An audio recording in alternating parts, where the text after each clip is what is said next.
ఇప్పుడు ఇదే దాచే రోజా కుంభమేళ దగ్గర పెద్ద తొక్కిసలాట వేలాది మంది చచ్చిపోతే దాచేశారు రహస్యాలు అని చెప్పడానికి అది ఏమన్నా ఎవడడ్డా అది అదే అంటే ఆయన ఇష్టం ఆయన అసలు వాళ్ళ కుటుంబం ఫ్రమ్ ద బిగినింగ్ హిందుత్వ ద్వేషులు అక్కడ కర్ణాటకలో చివరికి ఆలయాల దగ్గర కూడా గొడవలు కదా వీళ్ళ కుటుంబం వాళ్ళు చేసినటువంటిది చాలా దారుణమైనగా నెగిటివ్గా మాట్లాడతారు వాళ్ళు అలాంటి దాంట్లో ఈయన పీక్ స్టేజ్లో ఉంటాడు ఖర్గే వచ్చేటప్పటికి అంటే యాంటీ హిందుత్వవాదుల్ని ఏకం చేయడంలో సక్సెస్ అవుతుంటాడు ఈయన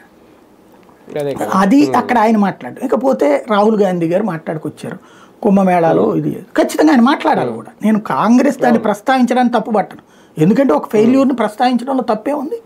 ఒక దేశమంతా కాదు ప్రపంచమంతా చూస్తున్న కుంభమేళాలోని ఒక ఫెయిల్యూర్ని ఖచ్చితంగా ప్రస్తావించాలి ఓ రాజకీయ పార్టీ నో డౌట్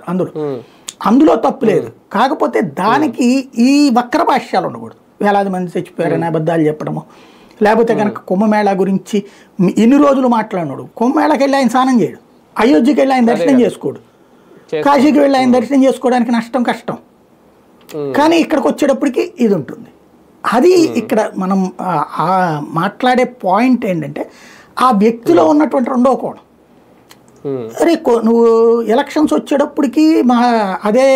ఉత్తరప్రదేశ్లో ఎలక్షన్ లేకపోతే ఉత్తరాఖండ్ ఎలక్షన్స్కి వచ్చేటప్పటికి ఇప్పుడు జంజి వేసుకునేవాడు